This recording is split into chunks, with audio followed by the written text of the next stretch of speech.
مساء الجمال على كل عشاق النادي الاهلي في كل مكان. اهلا وسهلا بحضراتكم في حلقه جديده من حلقات مشجع التالتة. كالعاده حلقه النهارده مليئه باهم الاخبار والتفاصيل المهمه جدا اللي بتخص النادي الاهلي. بس في الاول كده وقبل ما نبدا حلقتنا يا ريت ما تنساش تعمل لايك على حلقه النهارده فضلا وليس امرا. وحابب اقول لك انك انت تقدر تتابع كل اخبار الاهلي من خلال قناتنا. انزل دلوقتي اشترك في القناه وفعل زرار الجرس عشان تتابع معانا كل جديد عن اخبار الاهلي. مش هطول عليكم اكتر من كده، تعالوا بقى نبدا حلقتنا باول اخبار الاهلي. تقارير صحفيه تؤكد تواصل مسؤول الزمالك مع احمد عبد القادر من اجل تعاقد الابيض مع اللاعب خلال فتره الانتقالات الشتويه القادمه، ويؤكد بان عبد القادر اغلق بيبانه امام مسؤول الزمالك ويرفض الانضمام واللعب للزمالك بسبب رؤيته للمشاكل الموجوده حاليا في النادي، بالاضافه الى رغبه اللاعب القويه بالاستمرار مع الاهلي وموافقته مؤخرا على تخفيض طلباته الماديه الى 25 مليون جنيه في الموسم بدلا من 35 مليون جنيه بخلاف الاعلانات. وانه من الممكن خلال الايام القادمه ان يعلن الاهلي بشكل رسمي عن تجديد عقد عبد القادر مع الفريق في حال موافقه يستروب باستمرار اللاعب خلال الفتره المقبله. طبيب الاهلي يؤكد ان الاشاعه التي اجراها محمد شريف اثبتت اصابه اللاعب بشد في العضله الضمه وغيابه عن الاهلي لمده تتراوح بين اسبوعين الى 3 اسابيع، واللاعب سيخضع لبرنامج علاجي وتاهيلي مكثف خلال الايام المقبله على ان يتم تقييم حالته بشكل دوري لتحديد موعد عودته الى التدريبات الجماعيه والمشاركه مع الاهلي في المباريات.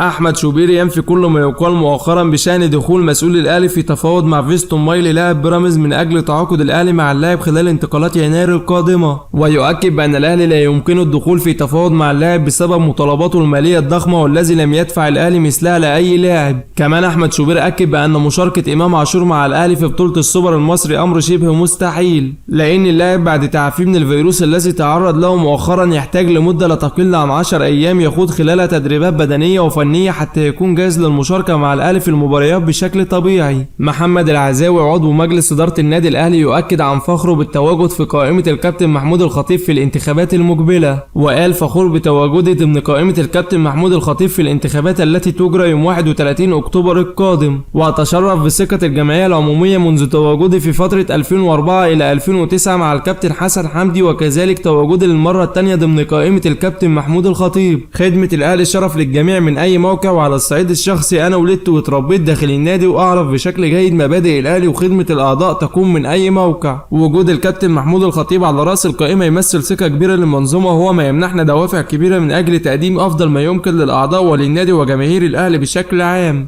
الخطيب دائما يتحدث عن الاهلي ولا يحب الا ان يرى الاهلي في المرتبه الاولى، ونسعى للحصول من جديد على ثقه الجمعيه العموميه لنعمل على رد الجميل للاهلي. الكابتن محمود الخطيب اختار القائمه بناء على توجهات المرحله القادمه التي سوف يكون شعارها الاستثمار والتنميه، وتم تحقيق الكثير من المشروعات خلال الفتره السابقه، ابرزها ملف الاستاد الذي بدات بخطوات جاده على ارض الواقع وهو مشروع ضخم للغايه، وكذلك افتتاح فرع التجمع الخامس، وما زال هناك الكثير الذي يمكن تقديمه للاهلي. والفترة القادمة سوف تشهد العمل على زيادة موارد النادي المالية رغم تجاوز الميزانية حاجز 8 مليار جنيه، لأن مجلس إدارة الأهلي يعمل من أجل الأعضاء والجماهير في ظل شعبية الأهلي الكبيرة في مصر وأفريقيا والشرق الأوسط. جمهور الأهلي له حق علينا بالاستمرار لأن دائما متواجد خلف الفريق في كل مكان، ونعمل بشكل مستمر على إسعاد الجماهير وتحقيق حلم الاستاد الذي يتطلع إليه الجميع. والكابتن محمود الخطيب بنفسه بيراقب الخطة الزمنية لمشروع الاستاد بشكل دقيق ويتواجد في موقع العمل لمتابعة كافة الامور. مصدر داخل الاهلي يؤكد بان لجنه التخطيط في الاهلي بدات البحث عن مهاجم اجنبي قوي قادر على قياده خط هجوم الاهلي خلال الفتره القادمه، ويؤكد بان لجنه التخطيط في الاهلي تلقت ترشيحات مهاجمين كتير من جانب وكلاء اللاعبين من اجل تعاقد الاهلي مع احدهم خلال الفتره القادمه. وبكده يا صديقي نكون وصلنا لنهايه حلقه النهارده اللي بتمنى تنال اعجابكم. في نهايه حلقتنا ما تنساش تعمل لايك، ولو انت مش مشترك في القناه اشترك في القناه وفعل زر الجرس عشان تتابع معنا كل جديد عن اخبار الاهلي.